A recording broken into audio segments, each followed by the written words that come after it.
Parce que dès que l'homme a quelque chose, il pense que ce qu'il a fait de lui quelqu'un d'exceptionnel par rapport aux autres. Dès qu'un homme n'a pas une chose, il a tendance à ne pas la chercher. Il oublie que c'est quand on n'a pas une chose qu'on cherche la chose. Voilà comment les hommes sont. Dès que vous n'avez pas une chose, vous dites, pasteur Colu, en tout cas, frère, que Dieu te bénisse, hein? Vous, comme Dieu vous a appelé au ministère. Mais qui t'a dit que Dieu ne t'a pas appelé toi?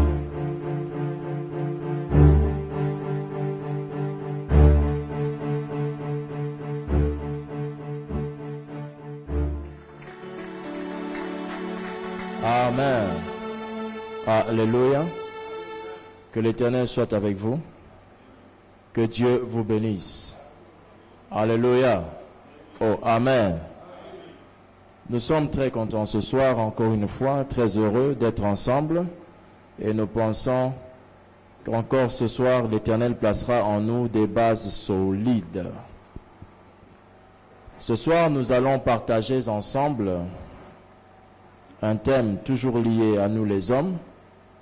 Et notre thème de ce soir s'intitule « La vie chrétienne chez les hommes ». Amen. Oh, alléluia. D'habitude, nous avons tous constaté que la chrétienté est appréciée de manière différente chez les femmes que chez les hommes. Et très souvent, nous avons fait de l'Église un endroit où nous préférons envoyer nos femmes, mais nous, cependant, nous avons des jours que nous choisissons, des instants, des moments que nous choisissons pour aller à l'église. En tant qu'homme, comment Dieu voit-il notre vie chrétienne? Qu'est-ce que Dieu reproche à notre vie chrétienne? C'est de ça dont nous parlerons ce soir. Cette analyse et ce message devra nous emmener tous ici à opter pour une chrétienté selon la Bible et non pas selon nous.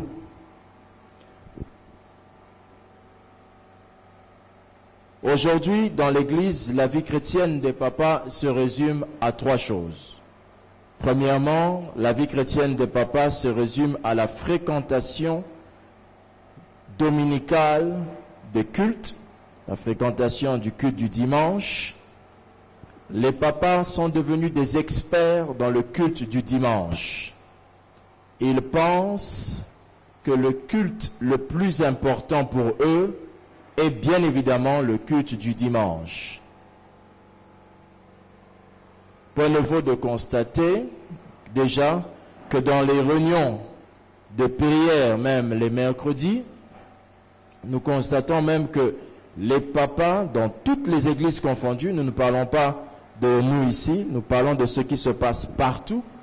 Les papas ont souvent la lourdeur d'assister à d'autres réunions que la réunion de culte du dimanche.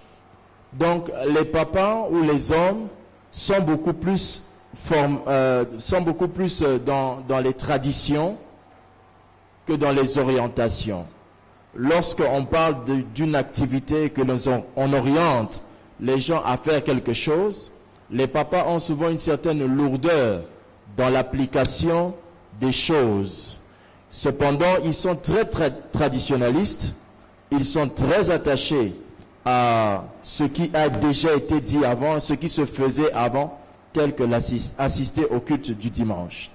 La deuxième chose encore que vous allez constater et que nous constatons chez les hommes ou chez les papas, si vous voulez, c'est que la vie chrétienne des papas se résume aussi à faire partie des partenaires. La vie chrétienne des papas se résume à faire partie des partenaires. Les papas préfèrent être partenaires, soutenir le ministère, à donner de leur argent pour l'Église, mais cependant, les papas ne sont pas dans la vie chrétienne telle que Dieu l'entend. Aujourd'hui donc, les papas ont l'habitude, les hommes ont l'habitude, hommes, j'entends ici papa bien sûr, ont l'habitude de servir Dieu dans leur chrétienté tout en étant simplement attachés aux dons au partenariat dans l'ensemble, en général le partenariat.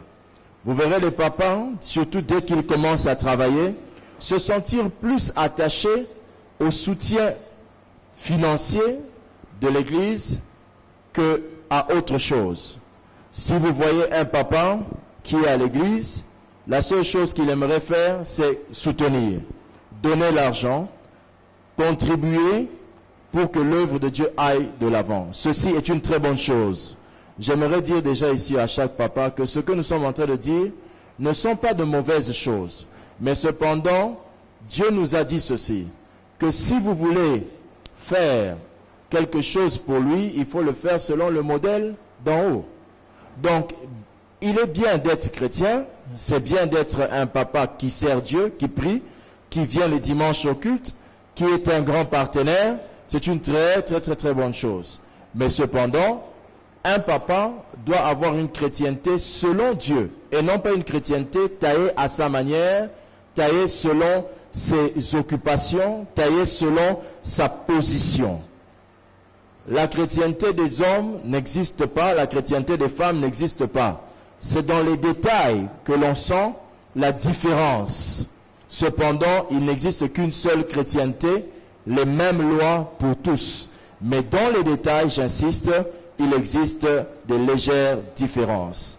La troisième chose qui résume aussi la chrétienté chez les hommes ou chez les papas, c'est que les papas, dans leur chrétienté, ils ont l'habitude dans leur chrétienté, surtout dans les églises, de faire partie des commissions d'organisation. Les papas sont spécialistes en commission. Quand vous avez des commissions d'organisation pour le décès de quelqu'un, soutenir le décès ou bien la famille éprouvée, les papas se lèvent, ils sont devant l'affaire. Lorsqu'il y a des commissions qui doivent représenter par exemple l'Église dans une œuvre de charité ou encore dans une ONG quelconque, si l'Église doit venir, les papas se lèvent. Ils aiment les commissions de mariage, les commissions de soutien, les commissions, tout ce qui est commission intéresse souvent les papas dans nos églises. Dans nos églises, les papas n'aiment pas avoir la vie chrétienne selon le modèle de Dieu. Nous remarquons, et ça c'est très triste, que les papas oublient qu'ils étaient hier des frères. Et quand ils étaient des frères, ils avaient une vie chrétienne qui était différente que depuis qu'ils sont devenus des papas. Qu'entendons-nous par papa ou par homme ici? Nous entendons par homme ou par papa ici des personnes qui prennent un certain âge. Au fur et à mesure qu'ils prient, les années passent, ils commencent à prendre de l'âge et ils commencent à avoir des responsabilités telles que femmes et enfants. À ce moment-là, l'homme commence à changer. Il commence à trouver des raisons pour justifier la baisse de sa vie chrétienne. Il commence à trouver des raisons pour justifier la faiblesse de sa vie chrétienne. Il commence à trouver des raisons pour justifier le petit niveau de prière qu'il a. Les uns disent, j'ai beaucoup de travail, le travail me prend du temps. D'autres disent encore, c'est la fatigue. Certains pensent encore dire que j'avais des voyages à faire, je devais organiser une réunion de travail. Toutes ces choses ne sont que des raisons égarées qui poussent aujourd'hui les papas, lorsqu'ils deviennent responsables, de sortir de la volonté de Dieu. Chacun de nous devions savoir que la volonté de Dieu reste toujours un élément que tu ignores. Même si aujourd'hui, tu connais certaines choses que Dieu a réservées pour toi, ce que tu ignores fait partie encore de la volonté de Dieu pour ta vie. Ne dis pas seulement que ce que je connais, je sais déjà ce que Dieu veut. Non, c'est de l'orgueil. Il y a encore autre chose que Dieu attend de toi, que tu ignores encore. Donc, en tant que papa, notre vie chrétienne ne doit pas se résumer à ces trois choses que nous avons dites, la fréquentation du culte du dimanche, faire partie des partenaires ou encore faire partie des commissions d'organisation. Je répète, notez bien qu'il n'existera pas un jugement au ciel spécial femme et un autre jugement spécial homme. Nous sommes tous d'accord avec ça, je pense. À cause de cela même, nous allons observer dans les Écritures, nous allons faire des comparaisons entre ce que les femmes ont vécu dans la Bible et ce que les hommes ont vécu dans la Bible par rapport à Christ. Je veux dire par rapport à Christ parce que je pense que dans l'Ancien Testament, la femme n'a pas été présentée à nous comme étant une actrice ou encore un témoin des œuvres de Dieu. Il y en avait, mais très peu. Alors, je prends le Nouveau Testament, parce que je pense que dans le Nouveau Testament, nous avons de plus larges exemples qui nous permettront d'avoir aujourd'hui à tirer des leçons. Amen. Nous allons donc observer les femmes et les hommes dans la Bible pour essayer de comprendre si, en tant qu'hommes, est-ce qu'il y a des choses que nous ne devons pas faire? C'est-à-dire que nous, dans notre spiritualité, nous n'avons pas besoin d'atteindre tel niveau. Est-ce que nécessairement, pour nous, il faut qu'il y ait de telles choses? C'est la question qu'on va se poser. Je prends un autre exemple. Je vais prendre des exemples bibliques ici, dans lesquels les femmes ont vécu certaines choses avec Christ. Et on va voir si les hommes aussi ont vécu la même chose avec Christ.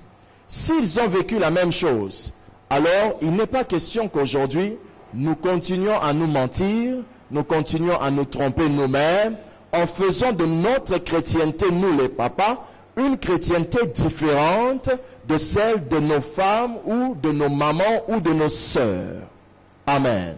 Je parle d'une chose et je compare cette chose avec ce que les femmes ont vécu et ce que les hommes ont vécu. Je dis ceci, je dis les femmes étaient autour de Jésus pour le soutenir par leur bien. Amen. Voilà une chose qui s'est faite avec les femmes. Vous connaissez la référence, Luc chapitre 8.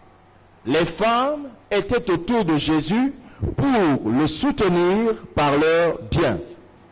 Luc 8, verset 2 au verset 3, la Bible nous dit, les 12 étaient avec lui et quelques femmes qui avaient été guéries d'esprits malins et de maladies, telles que Marie, dite de Magdala, de laquelle étaient sortis 7 démons, Jeanne, femme de Chuza, intendant d'Hérode, Suzanne et plusieurs autres qui l'assistaient de leur bien.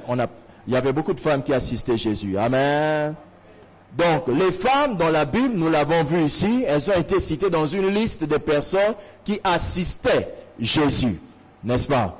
Grâce à leur assistance, elles permettaient de faire avancer l'œuvre de Dieu. N'est-ce pas que c'est ça? La question alors que nous on se pose en tant qu'hommes, c'est celle-ci. Est-ce que les hommes étaient aussi autour de Jésus pour le soutenir dans l'œuvre? Oui. Les hommes étaient aussi autour de Jésus pour travailler. Cette fois-ci, même pas nécessairement le soutenir avec leurs biens, mais ils soutenaient l'œuvre en travaillant dans la vision de Jésus. Je prends un exemple. Saviez-vous que Jésus n'a jamais baptisé quelqu'un d'eau? Jésus n'a jamais baptisé quelqu'un d'eau. La Bible dit, Jésus baptisait plusieurs disciples plus que Jean. Cependant, ce n'était pas Jésus qui baptisait, mais les apôtres ou les disciples. Jean 4, 2. Toutefois, Jésus ne baptisait pas lui-même, mais c'était ses disciples qui baptisaient. Donc, vous voyez dans l'histoire de Jésus, il était entouré des hommes qui lui permettaient de faire l'œuvre de Dieu. Certaines choses que Jésus pouvait faire, il demandait à certains papas de les faire. Donc, et les femmes soutenaient l'œuvre, et les hommes soutenaient l'œuvre. Alors si aujourd'hui, dans l'église du Seigneur, nous avons que les femmes qui se sentent engagées lorsqu'on parle de l'œuvre, ça veut dire que les papas d'aujourd'hui sont distraits. Les papas d'aujourd'hui ne sont pas dans la volonté de Dieu. Les papas d'aujourd'hui ont une vie chrétienne qu'ils ont taillée à leur manière, qui n'est pas selon le modèle de la Bible. Raison pour laquelle nous pouvons dire que les papas d'aujourd'hui ne sont pas de bons chrétiens. Ils sont des chrétiens purement charnels, ils sont des chrétiens qui ont une forme de chrétienté qui les convienne, et non pas qui convienne à Dieu. Deuxième chose que je compare, et je compare cela avec vous. Je dis ceci, les femmes ont été témoins oculaires de la résurrection de Jésus-Christ. Luc 24, verset 1er au verset 3. Les femmes ont été témoins oculaires de la résurrection de Jésus-Christ. Pour savoir que Jésus était ressuscité, il fallait arriver au sépulcre, là où il était enterré, et se rendre compte qu'il n'était plus là. Amen. Et les femmes ont été témoins de cette résurrection. Dans Luc 24, 1er, la Bible dit ceci. Le premier jour de la semaine, elles se rendirent au sépulcre de grand matin, portant les aromates qu'elles avaient préparés. Elles trouvèrent que la pierre avait été roulée de devant le sépulcre, et étant entrées, elles ne trouvèrent pas le corps du Seigneur Jésus. Elles se sont donc rendues compte que Jésus était ressuscité. Faites bien attention à ce que nous disons, parce que nous sommes en train de faire comprendre une chose. Pourquoi Jésus a permis que certaines choses, toutes ces choses que nous avons citées, soient vues et par les hommes et par les femmes, et par les femmes et par les hommes. Qu'est-ce qu'il voulait dire? Donc les femmes étaient témoins oculaires de la résurrection de Jésus.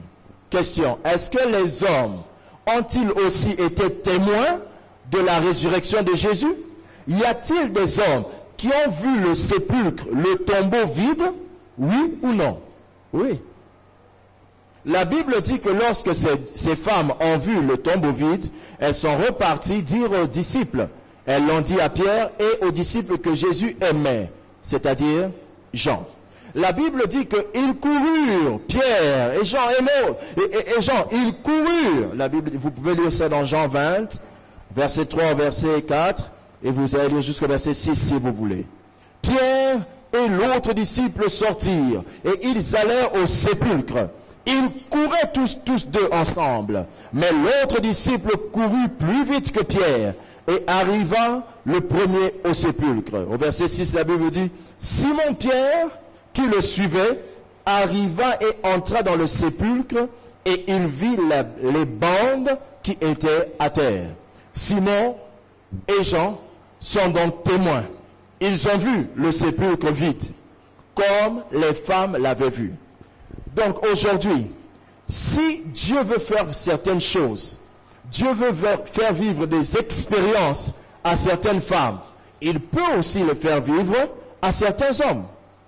Pour quelle raison aujourd'hui, dans la chrétienté de l'an 2000, les expériences appartiennent aux femmes? Je prends un exemple.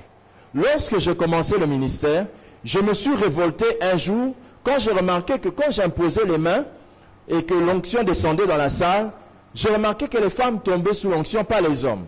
J'ai dit au Saint-Esprit, je ne connais pas de Saint-Esprit féminin. Automatiquement, j'avais cessé d'imposer les mains. J'ai dit, si il faut que les femmes tombent uniquement, c'est que le Saint-Esprit est féminin. Je ne connais pas de Saint-Esprit féminin. Pourquoi lorsque l'on dit, l'onction est parmi nous, le Saint-Esprit va toucher quelqu'un, pourquoi il n'y a que des femmes? Je lui ai dit, je ne connais pas ce Saint-Esprit. Pour moi, le Saint-Esprit n'est pas au féminin. Si le Saint-Esprit peut toucher les femmes, c'est parce qu'il peut aussi toucher les hommes. S'il touche les hommes, c'est parce qu'il sait aussi toucher les femmes. Alors j'ai cessé d'imposer les mains. Et après cela, Dieu a commencé à manifester sa puissance et sur les hommes et sur les femmes. J'ai commencé à dire ceci. Si dans l'onction, dans la manifestation de la puissance, ou dans la démonstration du Saint-Esprit, les femmes sont aptes à faire certaines choses et pas les hommes, ce Saint-Esprit-là, je le refuse.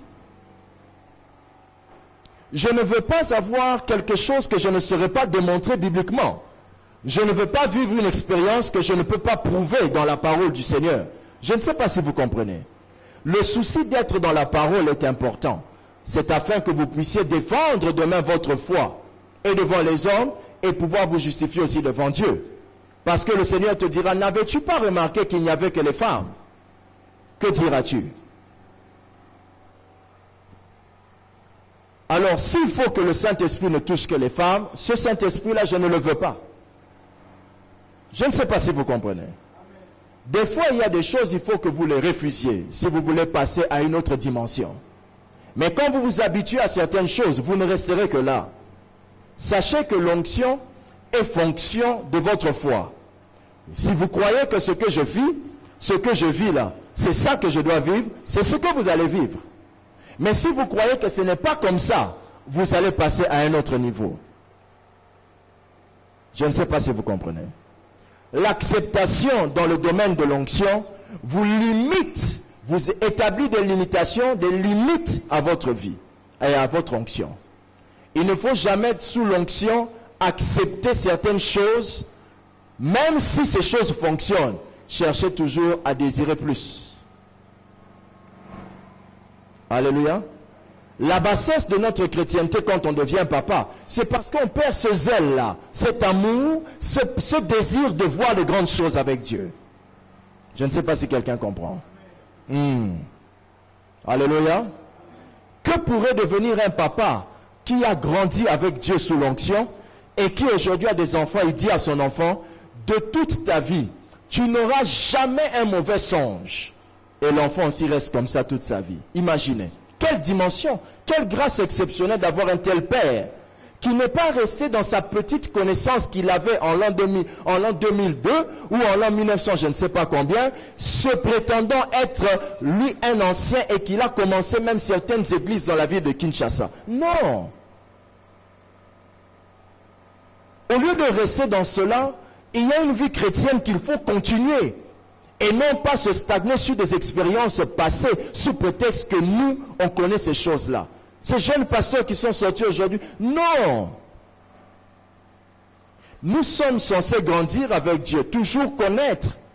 Sachez-le, comme nous l'avons souvent dit lorsqu'on enseigne sur la présence de Dieu, quelqu'un s'appelle grand, non pas par la durée d'années qu'il a dans la vie chrétienne, mais dans la durée de temps qu'il passe dans la présence de Dieu.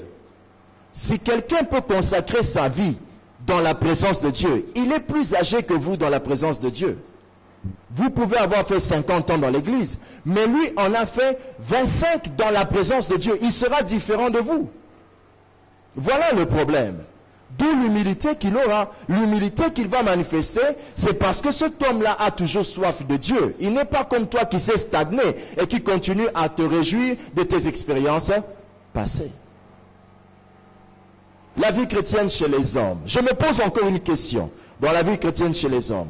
Je voudrais vérifier si Dieu a fait certaines choses chez les femmes et il ne les a pas faites chez les hommes. Et je voudrais voir aussi les choses que Dieu a faites chez les femmes, qu'il a faites chez les hommes pour justifier notre thèse.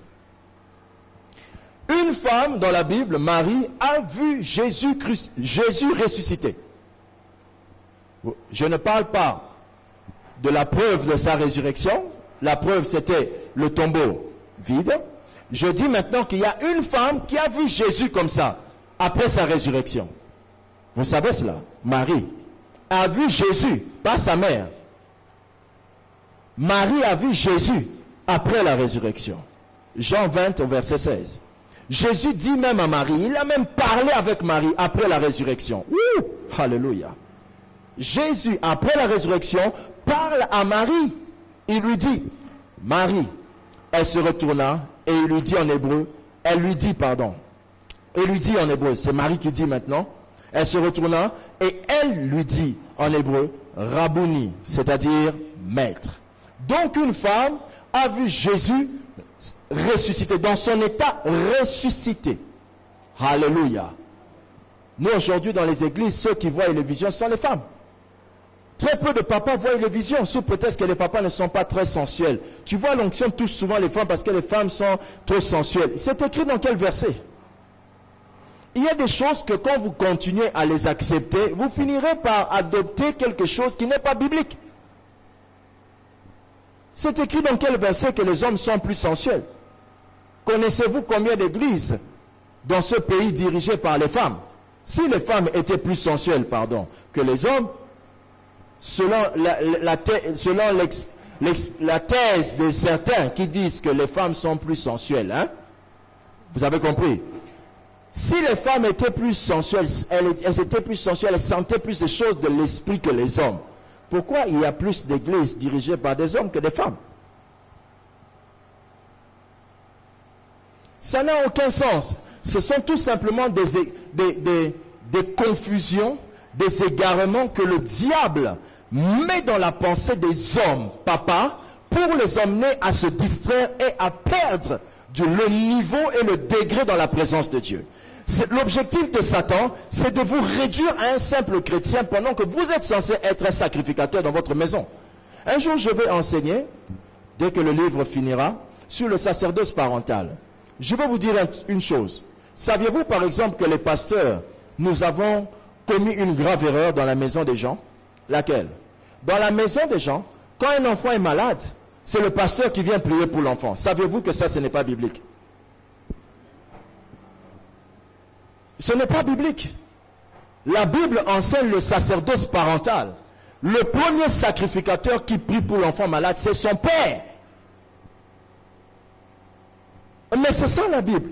Mais nous avons arraché aux parents leur sacerdoce.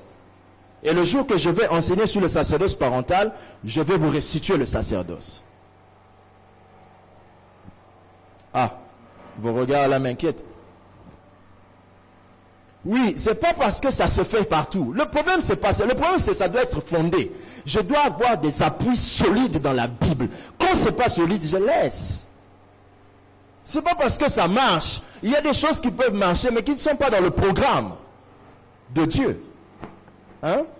Alléluia. Le plaisir de venir prier pour ton enfant, comment je peux avoir un tel plaisir? C'est l'ignorance de ce que Dieu voulait faire avec toi. Et nous ne sommes pas censés faire des gens qui viennent... Nous ne sommes pas censés avoir des membres dans l'église, mais nous sommes censés former des disciples. Des gens qui sont comme. Amen. Je me pose toujours la question, est-ce qu'il y a des hommes qui ont vu Jésus comme ça, ressuscité? Oh, laissez les amis. Les femmes ont dû partir jusqu'au tombeau et elles ont vu Jésus. Mais les hommes, c'est Jésus lui-même qui est venu là où ils étaient. Donc si vous allez me dire aujourd'hui, parce que quand on parle aux femmes, on sait prendre les versets bibliques, faire comprendre aux femmes que non, vous êtes spéciales. Mais le problème, c'est que nous ne voulons pas analyser la Bible pour comprendre que les hommes, vous êtes spéciaux. Parce que les femmes ont dû aller au sépulcre et rencontrer Jésus. Mais les hommes, c'est Jésus qui est venu là où ils étaient. Si c'était des femmes qui m'écoutaient, elles allaient dire quoi? Amen. Elles auraient trouvé cela quelque chose d'important. Mais pourquoi les Amen sont plus féminins que masculins? Ce n'est pas biblique, c'est l'égarement dans l'église. C'est l'égarement dans l'église que nous avons adopté. Vous voyez un couple, c'est la femme qui dit Amen. Le papa est là, il bouge la tête. On dit c'est le caractère des hommes. C'est écrit où? La Bible dit que lorsque le saint s'élevait, les 24 vieillards composaient que des hommes dirent Amen. Maintenant, de quel homme vous parlez? Vous n'êtes pas des hommes si vous ne faites pas ça. Si vous ne dites pas Amen à Dieu, vous n'êtes pas des hommes, vous êtes des perdus. C'est ça la vérité. Donc si dans l'église aujourd'hui on écoute des femmes, Amen papa, et on n'écoute pas les papas dire Amen, ces papas-là sont égarés. Ils ne sont pas spirituels parce qu'aujourd'hui dans l'église, la spiritualité des papas se résume à leur manière de s'asseoir dans le culte. La chrétienté des hommes. Voilà de quoi nous parlons ce soir. Une chrétienté très erronée, perdue et égarée. Et les pasteurs ont peur de dire sans hommes. Parce qu'ils se disent que s'ils disent sans hommes, il va perdre les âmes. Mais non, ce qu'ils oublient, c'est que ces hommes-là sont des âmes. Et que ces hommes ne cherchent qu'un pasteur qui leur dira la vérité. La seule raison pour laquelle ces papas ne sont pas à leur côté, aux côtés de ces pasteurs qui disent ces choses, c'est parce que ces papas trouvent que ces pasteurs blaguent avec nous. Un jour, une autorité de la place était sur le point de me faire un grand don. Je lui ai dit, je préfère que vous gardiez ce don. Savez-vous pourquoi? Afin que je puisse garder tous mes pouvoirs sur vous. Il a bougé la tête. Je lui ai dit, partez. Nous sommes censés être conduits dans le chemin du Seigneur et non pas dans le chemin qui vous convient. L'église terre sacrée est censée être une église spirituelle, non pas une église charnelle, adaptée et conforme aux réalités d'une autre église, soi-disant qu'elles ont commencé avant nous. L'église que nous connaissons, c'est ce qui est dans la présence de Dieu, là où il y a les 24 vieillards qui connaissent déjà comment on fonctionne. Pourquoi les pas de danse dans l'église sont conformes aux femmes et pas aux hommes? C'est écrit dans quel verset biblique? C'est tout simplement de l'égarement dans l'église. Je ne sais pas si quelqu'un comprend ce que je dis. Oui, c'est de l'égarement dans l'église. Le jour où l'église devient spirituelle, les papas dansent, les mamans dansent. Ça avait l'air d'être simple. Mais vous comprenez que ce n'est pas simple. Et Dieu connaissait que l'être le plus têtu qu'il y a entre l'homme et la femme, c'est bien l'homme. Et il s'est rassuré d'avoir tous les 24 vieillards masculins pour pouvoir montrer à toute l'humanité que si vous êtes homme, regardez ce que ces hommes-là continuent de faire pour l'éternité. Vous venez prier pour 2 heures, vous rentrez chez vous. Mais eux, ils sont là depuis l'éternité, une fois que se mettre à genoux, se lever. Mais 2 heures seulement pour vous garder dans la présence de Dieu, c'est tout un problème. Le pasteur a trop traîné. Mais je vous annonce que vous êtes en train de partir dans un endroit où ça sera pour l'éternité. Habituez-vous déjà à jeter vos couronnes ici sur terre. Je suis en train de me questionner et je pense aussi que cette question, c'est la vôtre aussi. Donc je vous ai dit que oui, les hommes ont vu Jésus ressusciter. Vous pourrez le lire dans Jean 20, verset 18 jusqu'au verset 19. Marie de Magdala alla annoncer aux disciples qu'elle avait vu le Seigneur et qu'il lui avait dit ces choses. Le soir de ce jour, qui était le premier de la semaine, les portes du lieu où se trouvaient les disciples étaient fermées à cause de la crainte qu'ils avaient des Juifs. Mais malgré cela, Jésus vint, se présenta au milieu d'eux et leur dit, la paix soit avec vous. Oh, fantastique. Alléluia. Mais le jour que Jésus a vu Marie, il n'a pas dit la paix soit avec toi. Il a commencé par dire Marie. Mais nous, il a commencé par dire la paix. Comme si le vrai problème des femmes, c'est qu'on les considère d'abord elles, mais le vrai problème des hommes, c'est qu'ils aient la paix.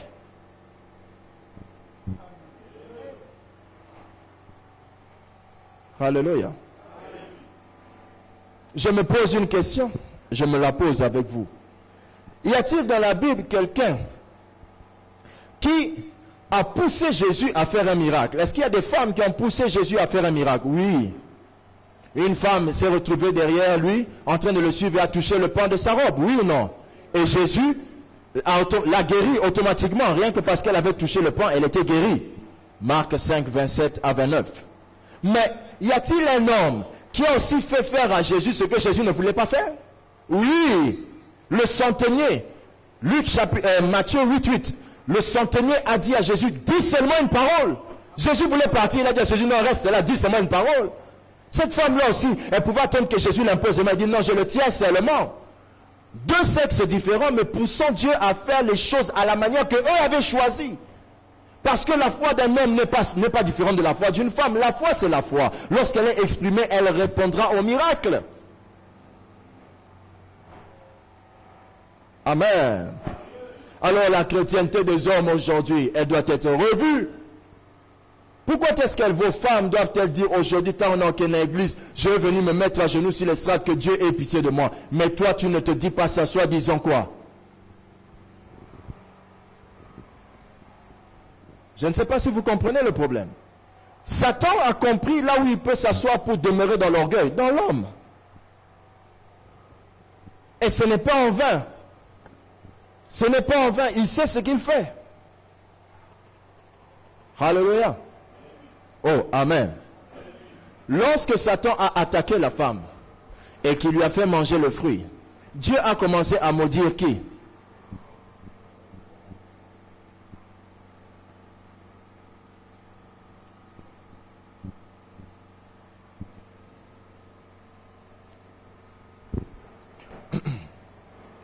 La Bible nous enseigne que la femme vit que l'arbre était bon à manger et agréable à la vue, et qu'il était bon, et qu'il était précieux pour ouvrir l'intelligence. Elle prit de son fruit et en mangea, et elle en donna aussi à son mari. Alléluia. Elle mange l'arbre, le fruit. Elle donne à son mari qui lui avait interdit de manger, mais elle lui a donné. Le problème ici, c'est quoi? La femme venait de vivre une expérience avec le diable. Extraordinaire. Elle avait vu Satan, Satan lui avait dit mange, tu vas voir. Et quand elle mange, elle prend la pomme, elle donne à l'homme. L'homme prend et il mange. Quelle était la faute de l'homme? Vous savez quelle était la faute de l'homme? C'est que l'homme ne s'est pas souvenu de l'expérience que lui aussi avait avec Dieu. C'est ça notre problème.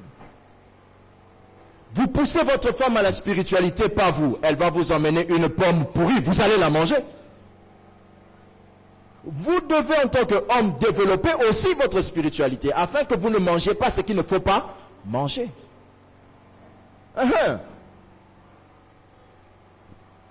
Certaines choses, vos femmes viennent à la maison et disent le pasteur a dit, mais peut-être le pasteur n'a pas dit.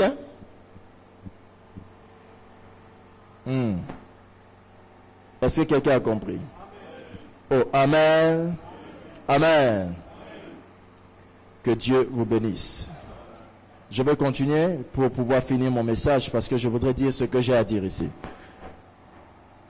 La Bible dit, toujours, nous sommes en train de démontrer quelque chose. Alors on se pose une autre question, en dehors des comparaisons. On a fini nos comparaisons, on en avait pris quelques-unes, et maintenant, nous allons prendre une autre question. Que faire quand on est un homme pour vivre la vie chrétienne avec notre nature des hommes? Que faire pour vivre la vie chrétienne avec la nature des hommes?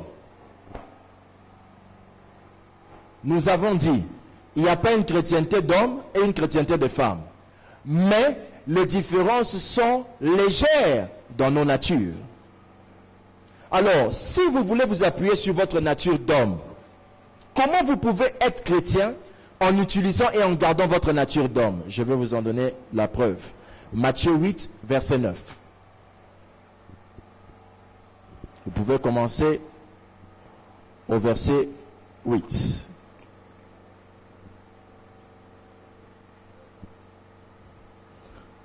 Matthieu 8, 8 jusqu'au verset 9. Le centenier, c'était un homme, n'est-ce pas? Si c'est ça, nous pouvons dire amen. Le centenier. Ok. Le centenier répondit, Seigneur, je ne suis pas digne que tu entres sous mon toit. Mais dis seulement un mot et mon serviteur sera quoi? Verset 9. Lisons ensemble. Car moi qui suis soumis à des supérieurs, j'ai des soldats sous mes ordres. Et je dis à l'un, va, et il va. À l'autre, viens, et il vient. Et mon serviteur, et à mon serviteur, je dis, fais cela, et il le fait. Verset 10. Après l'avoir entendu, Jésus fit quoi? Fut dans l'étonnement. Et il dit à ceux qui le suivaient, je vous le dis en vérité, même en Israël, je n'ai pas trouvé une aussi grande foi. Maintenant, vous allez comprendre, la foi des hommes là, c'est quoi? Qui est censé être le secret de votre vie chrétienne et la puissance même de votre vie chrétienne. Chaque homme observait attentivement. Chaque homme, dans la vie de tous les jours, vous verrez que chaque homme appréhende, aborde les choses de manière différente que les femmes. Une femme peut suivre par exemple une église par des sentiments. Mais il est rare, cela se fait, mais il est rare qu'un homme se fasse berner. Il est rare qu'un homme se trompe, se fasse tromper facilement. Il est rare. Savez-vous pourquoi? L'homme a un raisonnement qui est pragmatique. Le pragmatisme, c'est quoi? Le pragmatisme, c'est un raisonnement qui est fondé sur un ensemble de conséquences qui peuvent se justifier matériellement. Donc, un ensemble de conséquences que tu peux associer pour avoir une solution matériellement, comme ça, de manière pratique. Et l'homme est plutôt pragmatique que porté à l'illusion, à la rêverie. L'homme est plutôt pragmatique. Ce pragmatisme que vous avez en tant qu'homme devait faire de vous des gens beaucoup plus puissants que les femmes. Mais aujourd'hui, c'est l'inverse. Ce sont les femmes qui sont très puissantes dans la maison. Elles peuvent te prier des heures, mais toi, c'est 15 minutes.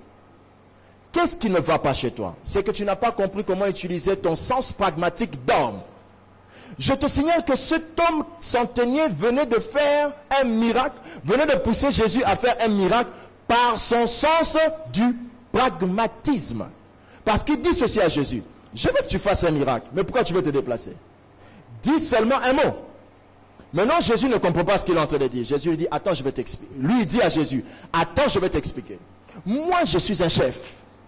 De manière pratique, quand je donne un ordre à quelqu'un, il le fait. Mais comment toi, tu ne peux pas donner un ordre et ça se fait? La force de l'homme, ce pragmatisme de l'homme peut l'emmener à développer une relation avec Dieu qui est très puissante et très démonstrative. Parce qu'il est pragmatique. Il n'est pas porté à ses sens, il est plutôt porté à des combinaisons d'éléments qui donnent des résultats clairs.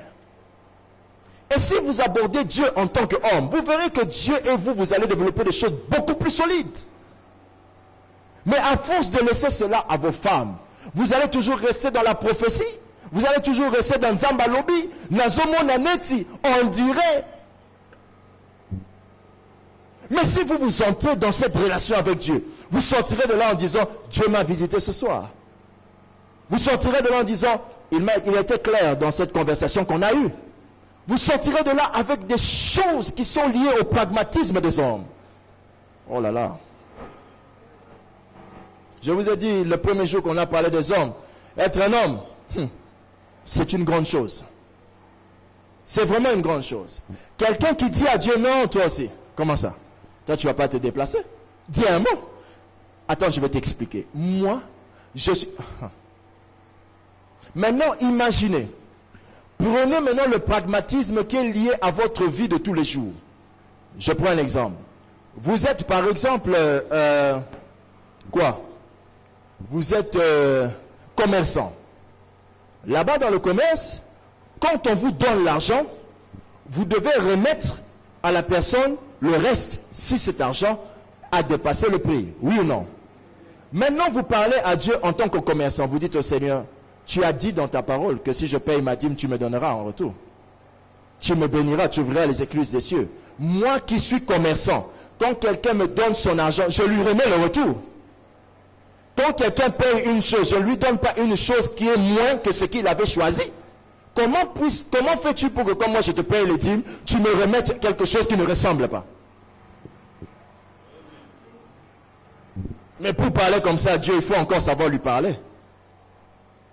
Donc en tant qu'homme, quand vous étiez très jeune, vous auriez dû développer l'intimité avec le Saint-Esprit pour arriver à lui dire des choses comme ça.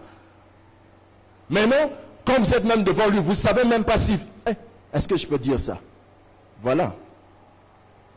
Le pragmatisme d'un homme peut l'emmener à développer une relation avec Dieu très puissante, focalisée et fondée sur des signes et des résultats palpables. Et non pas des sensations.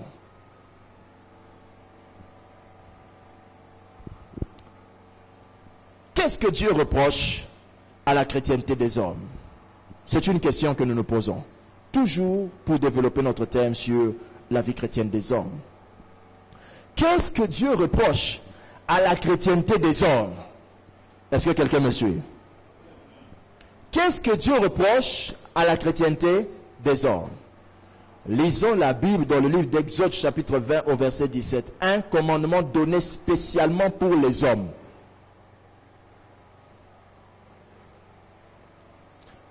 Exode 20, verset 17. Chapitre 20, pardon, verset 17.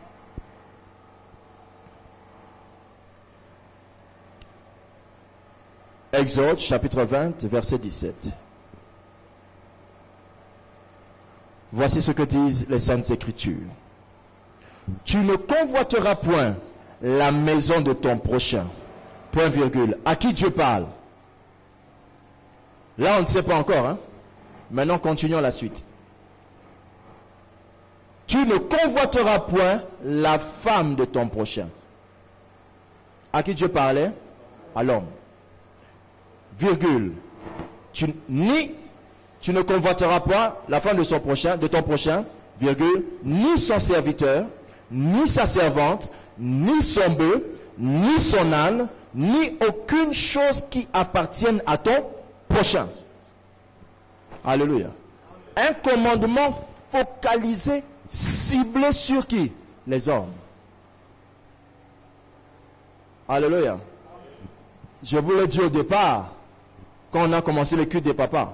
C'est une erreur dans l'église de tenir des cultes de maman et pas de cultes avec des papas. Parce que la masse de connaissances, d'instructions, de révélations, de paroles fortes qu'il y a pour les hommes est telle que vous vous dites, mais ces textes, qu'est-ce qu'on en fait alors à l'église? Tel que celui-là. Dieu dit aux hommes, et c'est ça qu'il reproche aux hommes, il dit, tu ne convoiteras pas la maison de ton prochain. Tu ne convoiteras pas la femme de ton prochain. Ni son serviteur, ni sa servante, ni son bœuf, ni son âne, ni aucune chose qui appartienne à ton prochain. Alléluia. Qu'est-ce qui empêche votre chrétienté d'être ce qu'elle doit être? Qu'est-ce que Dieu reproche à nous les hommes dans notre chrétienté? Dieu reproche aux hommes leur sentiment constant de comparaison. L'homme, en tant que papa, se compare régulièrement. Attention. Quand on regarde la vie de tous les jours, on a l'impression que ce sont les femmes. Quand elles voient une autre copine qui est bien habillée, elles disent, ah, que j'achète aussi un pain comme ça. Ça, c'est là où s'arrête leur convoitise. Mais nous, le sentiment de comparaison que nous avons, nous, chez nous les hommes, nous empêche d'avoir une bonne vie chrétienne. Et je vais expliquer ça. Alléluia. Vous allez remarquer, quand vous êtes homme et que votre femme fait la rencontre d'un pasteur qui l'édifie, vous allez commencer à vous opposer à ce pasteur-là. Avant de l'accepter, vous allez d'abord vous opposer à lui. Oh, on dirait que vous n'êtes pas homme. D'abord, ça sera, c'est qui ce type-là? Mais moi, je suis ton mari. L'homme a c'est en lui, ce réflexe de se comparer.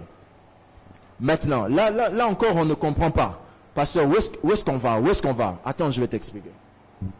En tant qu'homme chrétien, si tu es chrétien, que tu convoites la maison de ton frère, sache que tu risques de sortir de la volonté de Dieu pour ta vie. J'ai connu un homme qui regardait son frère en disant, moi aussi j'ai envie d'avoir des travailleurs comme lui. Cet homme a pris un travailleur. Fallait payer le travailleur. L'homme là, il a tellement souffert qu'il a perdu et le travailleur et la maison. Vous voyez l'idiotie. Qu'est-ce que Dieu entend par tu ne convoiteras pas, toi homme, tu ne convoiteras pas la femme de ton prochain? Tu sais pourquoi? La plupart d'entre nous, lorsqu'on regarde une femme, on dit, waouh, j'aimerais que ma femme soit comme ça. Souvent, l'homme commet la bêtise de se comparer à la terminaison d'un travail au lieu de se comparer au début de ce travail. C'est-à-dire, il regarde la femme de son prochain, il voit un résultat, mais il ne voit pas le travail qui a été fait en bas. Et au lieu de se comparer en disant, je dois être un homme comme cet homme-là pour faire cette femme-là. Lui, il dit, je dois avoir une femme comme celle-là. C'est de l'idiotie. C'est le résultat d'un travail qu'il fait pour aboutir à cette femme-là.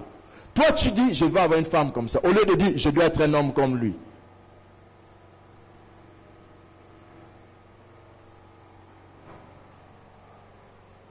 C'est pourquoi quand par exemple un homme, il voit que le pasteur a une grande influence sur sa femme, au lieu de chercher d'avoir la dimension comme ce pasteur, qu'est-ce qu'il fait? Il va combattre le pasteur.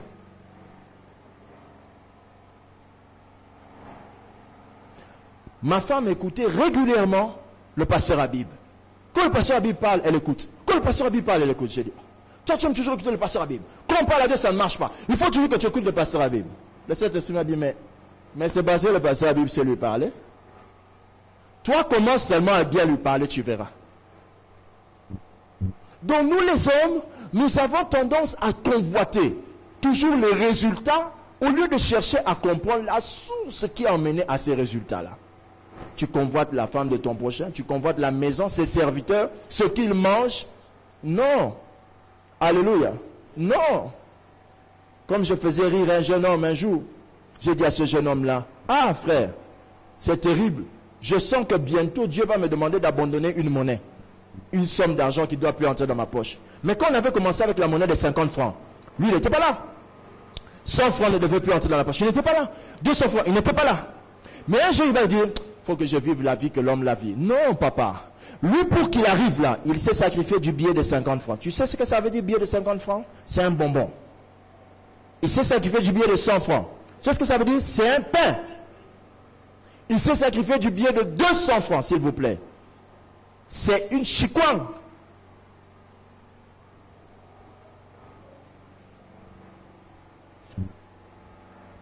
Alors, c'est ça que Dieu reproche aux hommes. Les hommes aiment imiter l'aboutissement au lieu de chercher la source qui emmène à ça.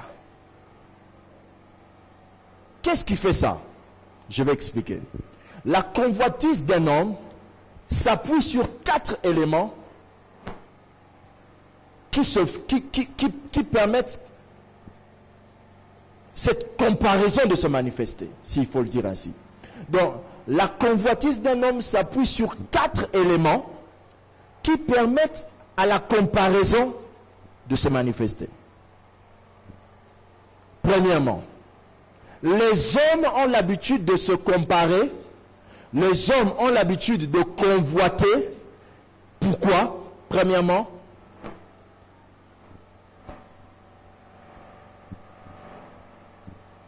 la première chose donc qui pousse l'homme à se comparer à un autre, c'est d'abord ce que l'homme est.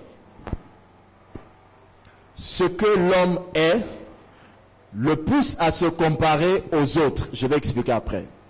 Deuxième chose qui le pousse à se comparer aux autres, ce que l'homme n'est pas, le pousse à se comparer aux autres. La troisième chose qui pousse l'homme à se comparer, ce que l'homme a. Ça le pousse à se comparer aux autres. La quatrième chose qui pousse l'homme à se comparer, ce que l'homme n'a pas. Et je vais expliquer.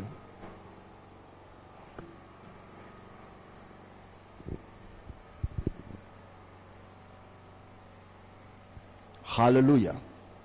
Ce que l'homme est. Très souvent, la vie chrétienne des hommes a du mal de prendre de l'envol parce que dès qu'il a un statut, dès qu'il est devenu quelque chose, ce qu'il est devenu l'empêche d'être un bon enfant de Dieu. Ce que l'homme est. Exemple, vous devenez député, vous devenez ministre, vous entrerez dans l'église, vous aurez du mal à vous mettre à genoux. Ce que vous êtes vous empêche d'exercer une bonne vie chrétienne. Mais c'est rare chez les femmes que ce qu'elle est l'empêche de le faire. Mais ce sont les hommes plutôt.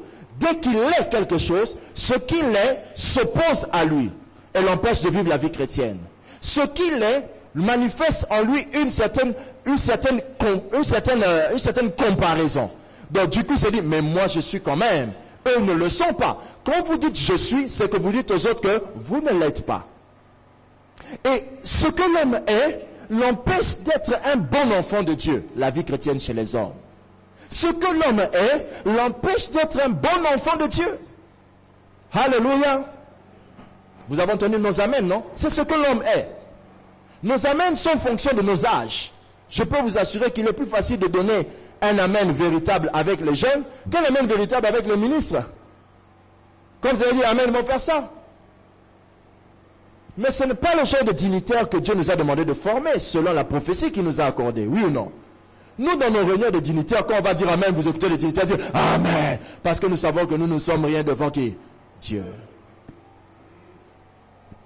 Ce que l'homme n'a pas le pousse aussi à se comparer avec les autres. Alléluia. Oh, amen. Quand vous êtes un homme et que vous manquez quelque chose, vous combattrez la chose que vous allez manquer. Un homme, quand il n'a pas une chose, s'il voit ça chez un autre homme, il combattra ça. Il y a certains hommes qui disent, mais toi tu ne connais pas la vie du pasteur chez lui. Peut-être il tape même sa femme.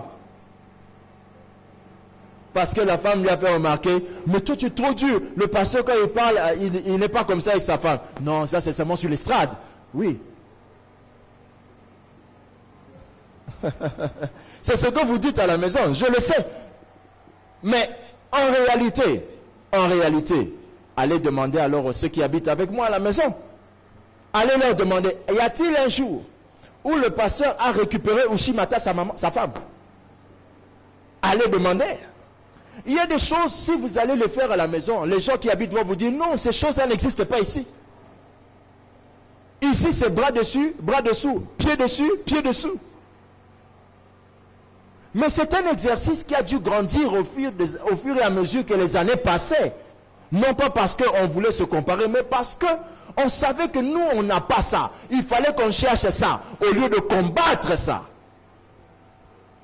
Ah ouais, Pasteur Habib, c'est un bon mari, je vous assure. Alors il fallait que je devienne comme lui.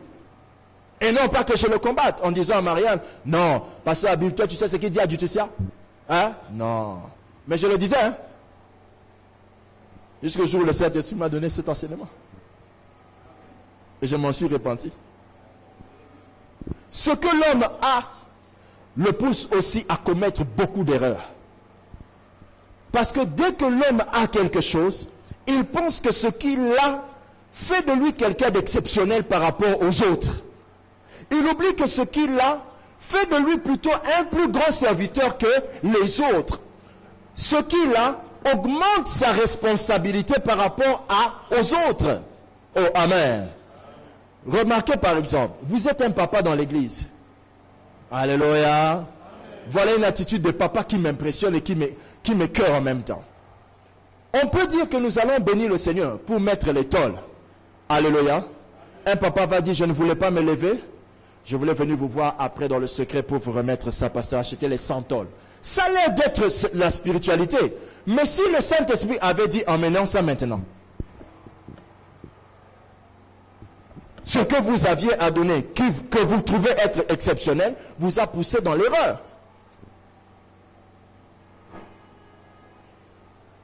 Alléluia.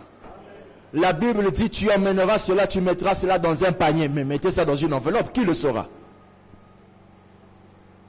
Il y a des fois, votre position d'homme ne doit pas vous empêcher d'être des bons enfants de Dieu.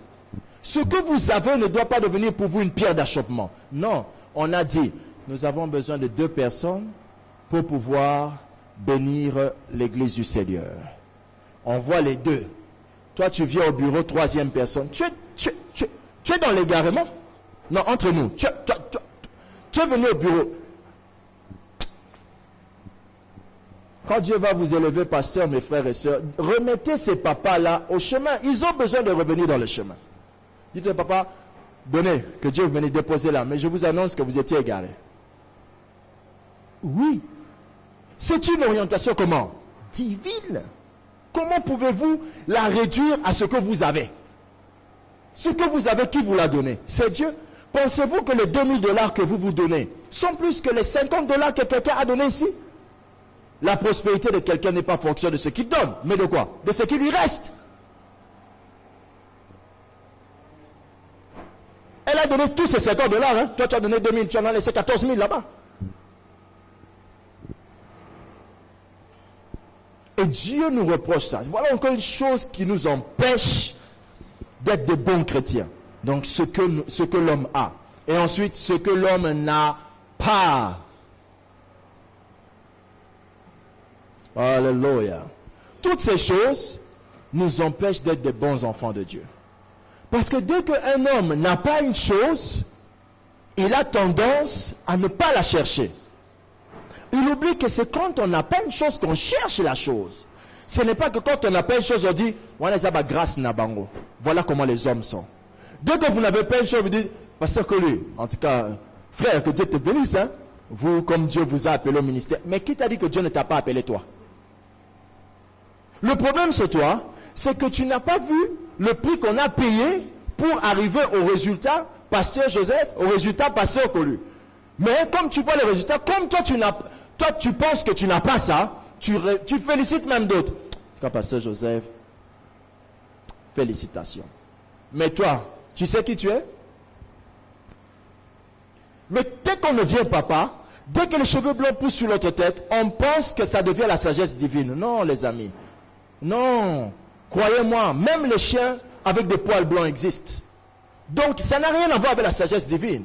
Ça peut être même simplement une teinture, une race de perdus dans laquelle vous vous retrouvez.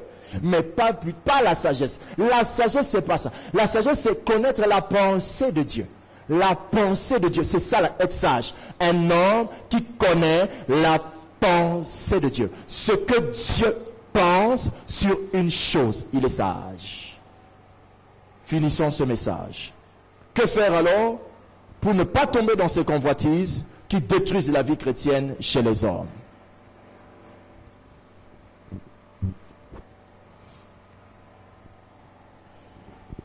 Que faire pour ne pas tomber dans ces convoitises qui détruisent la vie chrétienne chez les hommes?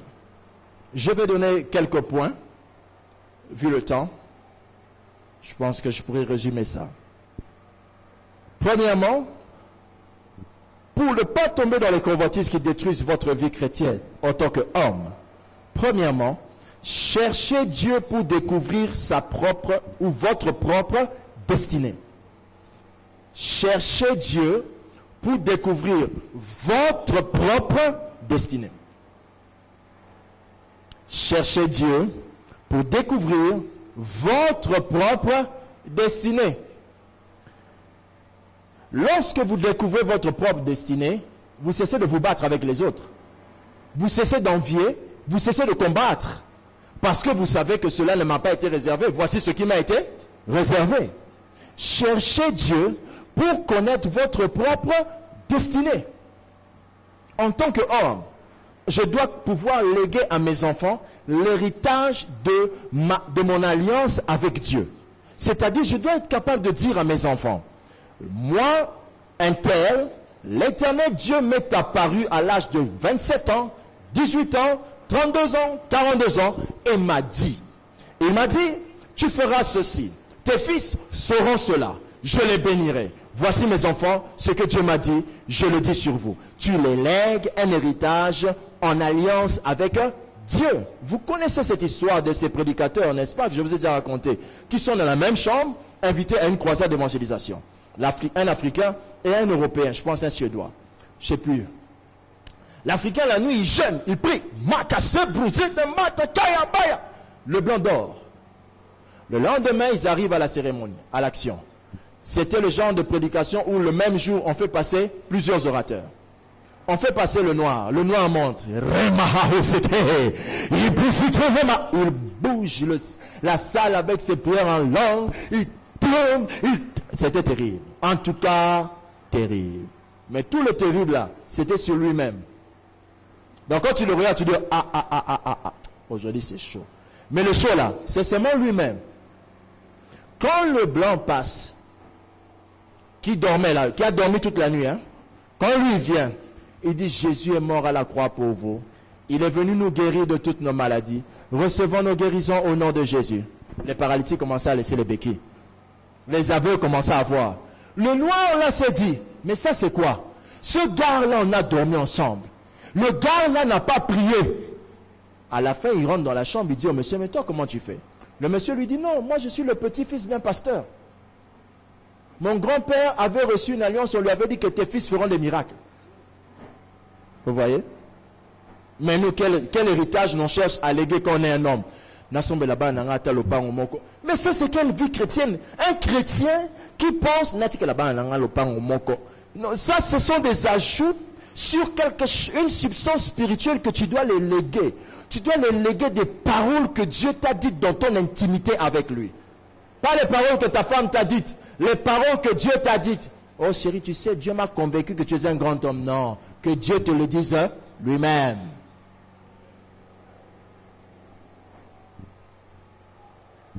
Deuxièmement, que faire pour ne pas tomber dans ces convoitises qui détruisent la vie chrétienne chez les hommes? Nous devons comprendre la signification de nos difficultés vis-à-vis de nous-mêmes. Vous pouvez vous arrêter à comprendre la signification de nos difficultés, si vous voulez. Vous devez comprendre la signification de vos difficultés, les difficultés que vous-même vous traversez. Oh, amen. Oui, mes frères. En tant qu'homme, chacun de nous a ses difficultés. Et chaque difficulté cache une signification de votre destinée. Chaque difficulté cache une signification de votre destinée. Oui. La chose qui vous a combattu et qui vous a vaincu est la chose que vous allez vaincre. Alléluia. Pour pouvoir sortir Israël de l'Égypte, alléluia, amen, et il fallait que qui donne l'autorisation? Pharaon, oui ou non? C'est Pharaon qui devait accepter qu'il parte, n'est-ce pas? Alors qui pouvait venir faire sortir Israël de l'Égypte si ce n'est pas quelqu'un qui a déjà habité la maison de Pharaon? Je vous avais dit, on va parler de 5 jours, les reflets prophétiques.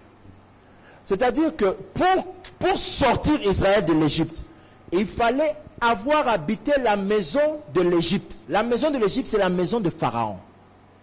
Donc quand tu dis tu es en Égypte, tu es contrôlé par quelle maison? La maison de Pharaon. Dieu se choisit quelqu'un. Il le laisse aller vivre dans la maison de Pharaon. Pour que de là, il sorte Israël de l'Égypte. Je ne sais pas si vous comprenez. Amen.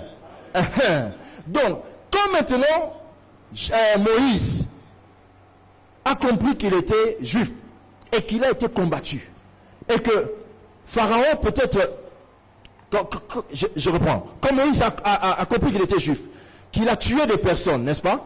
Il a tué quelqu'un et après il s'enfuit. Quand il s'enfuit et que Dieu lui dise va voir Pharaon, il sait que Pharaon va le tuer.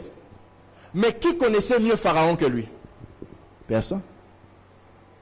Donc, le problème auquel il devait faire face était le problème qu'il connaissait le mieux. Je ne sais pas si vous comprenez. La chose qui vous a accompagné toute votre vie est la chose que vous connaîtrez le mieux. Vous voyez la faim. Pour la dominer, il faut que vous ayez faim. Si la faim ne vous a pas affamé, vous ne pourrez pas cesser d'être affamé. Il faut que la faim vous rende sérieusement affamé pour être rassasié. Oui. C'est quelqu'un avec qui vous avez marché tous les jours. Vous finirez par connaître ses points faibles. Alléluia. Ma femme est stérile. Ma femme est stérile. Mais qui t'a dit que c'est un problème d'état? C'est un problème de ta vie à toi, qui est censé te démontrer la signification de ta vie. Et parce que quand tu trouveras cette solution, tu vas traiter d'autres cas. C'est ça. Mon mari est têtu, oui. Mon frère est têtu, oui. Ma femme est têtue, oui. Mais tu es appelé à être pasteur. Tu vas diriger des âmes. Les âmes là sont têtues. Hein? Résous d'abord le problème de ta première têtue qui est avec toi. Ta femme. Résous ça. Si tu arrives à résoudre cette calamité, ce problème, cette difficulté que tu traverses avec chaque jour depuis des années, mais c'est cette signification-là qui va te donner le succès demain. Mais fuir ça, c'est fuir sa propre destinée. Alléluia. L'homme a été bâti de manière à ce que quand il y a un problème, c'est pas lui le premier à avoir des larmes aux yeux. Il est plutôt, on peut pleurer comme vous êtes homme. Vous pouvez être là, vous pleurez facilement vous-même. Mais dès qu'il y a une présence féminine, ça se gère. Comme si Dieu vous avait déjà construit, bâti, établi, pour que vous puissiez donner des solutions. Et que vous ne montriez pas votre douleur. Cessez de pleurer, les amis. Exploitez cette difficulté dans laquelle vous êtes. Là se trouve une expérience que vous allez tirer et que vous pourrez édifier d'autres personnes. Dernier point. Que faire pour ne pas tomber dans ces convoitises qui détruisent la vie chrétienne chez les hommes? Il faut se doter d'une vie de prière qui aboutira à la communion du Saint-Esprit. Il faut se donner ou se doter d'une vie de prière qui aboutira à la communion du Saint-Esprit. Une vie de prière qui aboutira à la communion du Saint-Esprit. Je vais expliquer. C'est notre dernier point de ce soir. En tant qu'homme, vous ne devez pas seulement chercher à prier, mais vous devez faire en sorte que votre vie de prière vous emmène à avoir une communion avec Dieu. C'est-à-dire, ma vie de prière doit m'emmener au point où je commence à entendre Dieu comme Dieu m'entend. Quand j'arrive à ce point, j'entre maintenant au niveau qui est nécessaire pour moi en tant qu'homme. J'entends un homme dire Amen. Il y avait 2 hommes qui devaient réussir dans leur vie. L'un, c'était Abraham, l'autre, c'était son père. Quand Abraham devait réussir, quand son père, devait réussir, la réussite de son père était liée à quoi? Mets au monde Abraham. Mais la réussite d'Abraham, ce n'était pas mets au monde Isaac dans la maison de ton père, mais c'était sort. Si Abraham voulait faire comme son père, ok, il aurait seulement trouvé une petite à côté et mettre au monde un enfant. Cet enfant ne se serait pas appelé Isaac. Cet enfant n'aurait pas eu une alliance. Pour que le destin d'Abraham devienne une réalité, il fallait qu'il trouve la révélation particulière qui devait sortir de la bouche de Dieu un certain matin. Moi, Dieu, je te donne l'orientation que voici. Quitte la maison de ton père. Amen. Alléluia. Je ne sais pas si quelqu'un comprend. Quitte la maison de ton père. Comment est-ce qu'Abraham est arrivé à ce niveau-là? Parce qu'il passait du temps à prier. Et finalement, il est entré dans le domaine de la communion. La prière, ce n'est pas ce qu'on nous a dit par les missions. On nous a dit que la prière, c'est parler avec Dieu. C'est faux. La prière, c'est parler à Dieu, pas avec. C'est la communion qui est parler avec. Celui qui prie parle à Dieu. Celui qui est en communion parle avec Dieu. Mais qu'est-ce que vous faites d'habitude? Vous parlez à Dieu. Quand on parle à Dieu, on parle à Dieu. On sort de là comment? Avec Amen. C'est fini. Mais quand on est allé prier pour parler avec lui, on entre dans le domaine de la communion. On sort là avec Dieu m'a dit. Vous voyez la différence? Mais quand j'étais en train de prier, tu pries, tu dis Amen. Tu viens, tu regardes la télé, tu es normal. Tu parlais à Dieu. Hein? Tu parlais à Dieu. Je vais un peu vous donner un exemple de quelqu'un qui parle à Dieu. Je parle à cette rosace. Tu es belle, rosace. Tu es jolie, rosace. Tu es ronde, rosace. Parler à Dieu, c'est ça. C'est tout ce que je te dis. C'est de faire le constat de ce que tu es. Mais lui, rosace, ne me répondra jamais. Même s'il y a un petit trou là, ça ne sera jamais pour lui l'occasion d'ouvrir sa bouche. Rosace ne me répondra jamais. Mais plusieurs ont pris Dieu et l'ont collé dans leur maison comme une rosace. Père, ce matin, je te dis merci pour la journée.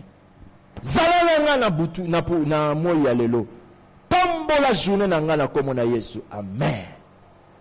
Chérie, je viens de passer du temps avec Dieu. Non, tu passais du temps toi-même. Qu'est-ce qu'il t'a dit? Et puis tu arrives là dans la journée, tu dis, ah mais comment ce problème a pu m'arriver? Mais tu venais de parler avec celui qui connaît l'avenir. Mais il ne t'a pas dit, ne prends pas ce chemin-là. Vous imaginez? C'est ce qu'est la vie chrétienne chez les hommes. Laissez cette bassesse-là, frère, au nom d'eux. Laissez cette bassesse-là, frère, au nom d'eux. Laissez cette bassesse-là, frère, au nom d'eux. Laissez cette bassesse-là, frère, au nom d'eux. Nous sommes censés être des êtres spirituels ayant une vie chrétienne normale, une vie chrétienne chez les hommes qui est aussi attachée à des mystères, à des gloires, à des bénédictions, à des expériences divines, une vie chrétienne qui n'est pas emprisonnée par nos convoitises, qui n'est pas bloquée à cause de nos convoitises, qui nous pousse à nous comparer et à nous empêcher d'entrer dans les dimensions avec Dieu. Non, mais ma vie chrétienne doit être une vie chrétienne biblique avec des expériences de gloire, de bénédiction, de sagesse, de dimension dans le nom de Jésus. J'aimerais qu'un papa se lève là où il est et qu'il lève la voix avec moi, s'il vous plaît. qui disent au Seigneur Jésus, je suis un homme que tu as créé, fait à ton image et à ta ressemblance. Je prie que tu me parles comme tu as parlé à mes pères, que tu me parles comme tu as parlé aux précédents, que tu me parles comme tu as parlé à mes aïeux dans la foi. Dans le nom de Jésus, lève ta voix, homme, prie. Homme, prie. Homme, prie. Homme, prie. Homme, prie ton Dieu. Dieu veut parler à l'Abraham de votre maison. Dieu veut parler à l'Isaac de votre maison. Dieu veut parler au Jacob de votre maison. Dieu veut parler aux Zacharie de votre maison. Dieu veut parler au Joseph de votre maison. Marie a vu l'ange lui dire, je te salue Marie. Marie a vu l'ange lui dire, tu as une grâce exceptionnelle qui est venue à toi. Mais Joseph a vu l'ange lui dire, ne va pas. Ne reste pas ici, mais va en Égypte.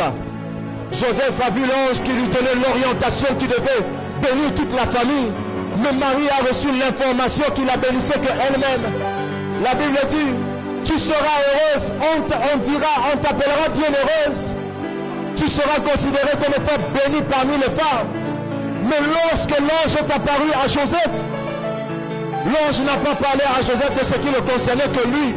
Mais l'ange a parlé à Joseph de ce qui le concernait lui, sa femme et l'enfant. Il a dit, prends l'enfant et partez en Égypte. La visitation divine dans votre maison, la rencontre que tu as à faire avec Dieu dans votre maison va impacter toute votre maison, ta femme, tes enfants. Oh homme, demande à Dieu de se révéler à toi. Oh homme, demande à Dieu de te parler. Oh homme, demande à Dieu de te communiquer sa pensée. Oh homme, demande à Dieu de te communiquer son langage. Oh homme, demande à Dieu de te communiquer sa façon de faire. Oh homme, demande à Dieu de communiquer un message à ton cœur. Car la famille en dépend. Car ton épouse en dépend. Car tes enfants en dépendent. Oh homme. Narobozanda ikarabazange aboshantakabos. Ebo magarabo zimerebo hangada brosete ando. Inana marande kele bozina maranga ribo shanda kase. Le barande bozeke le boronde le boshikata kabos. Le barande borobo riba indara basende le boshanda yabaran. Liboseke te yamarande le bosanta kabakando le boshan. Nabaranga bakonto liboseke te yabaranda rabashe. Frère, prie encore ton Dieu, continue à prier. Ce n'est pas seulement Marie qui a vu Jésus ressuscité. Jésus ressuscité a dit à Marie, Marie. Elle a dit, Rabouni. Mais le Jésus ressuscité s'est déplacé de là où il était pour entrer dans l'assemblée de ces hommes qu'il avait laissés. Le Jésus ressuscité n'a pas voulu laisser l'homme sans être conscient de sa résurrection. Oh homme, oh homme, demande à Dieu de te révéler. Demande à Dieu de te révéler sa personne. Oh homme, demande à Dieu de te visiter dans une nuit soudaine. Oh homme, demande à Dieu de t'apparaître par un songe. Oh homme, demande à Dieu d'entrer dans ta chambre comme il était entré dans la chambre d'Abraham. Oh homme, demande à Dieu de traverser les murs de ta maison pour te visiter. Kayamajebo sanda yabaka. Irana bozende rebosa katoya woshaka. Libari bosa takabayanda rabazende reboshaka. Nabaenda labazeke reboshende rebosa. Rabakanda riboseke reboshaka tayabaha. Randa nemo se brokoseke teke yabaha. Encore, homme, il est temps que tu montes encore dans la prière. Retrouve la dimension qui est liée à ton appel d'homme. Oh homme, parle à ton Dieu ce matin, ce soir. Parle à ton Dieu ce soir, oh homme. Éternel, ton Dieu te regarde du haut de son trône. Et il te regarde, il dit, tu es un homme. À mes côtés résident 24 autres hommes qui chaque jour se prosternent. Demande à Dieu de te donner le cœur d'un serviteur. Demande à Dieu de te donner le cœur d'un serviteur que tu ne sois pas un homme païen, un homme comme les hommes égarés, un homme comme les hommes distraits, un homme comme les hommes perdus, mais que tu sois un homme spirituel. Oh, homme, parle à ton Dieu. Oh, homme, parle à ton Dieu. Oh, homme, parle à ton Dieu. Oh, homme, parle à ton Dieu.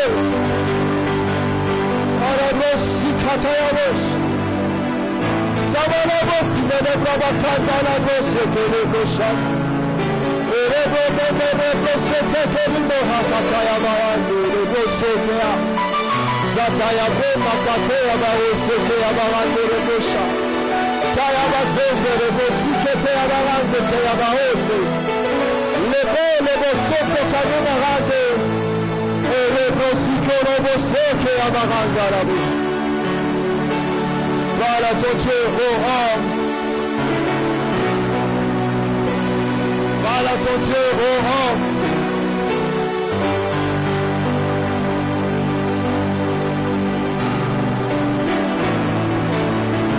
Parle à ton Dieu, oh homme.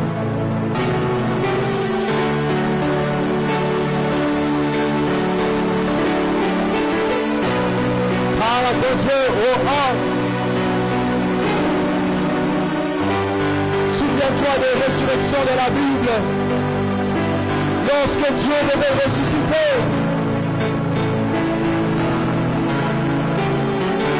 il devait ressusciter son serviteur, Lazare. Il est tout simplement venu en disant Lazare dort. Mais lorsqu'il devait ressusciter Dorcas, on a dû l'emmener les œuvres de Dorcas pour qu'il la ressuscite. Oh, pour toi, Dieu n'a pas demandé des œuvres pour te ressusciter. Dieu n'a pas demandé de preuves pour te ressusciter.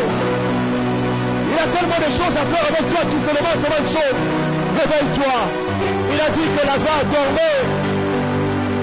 Mais on a dû présenter les œuvres de Dorcas pour qu'il la ressuscite.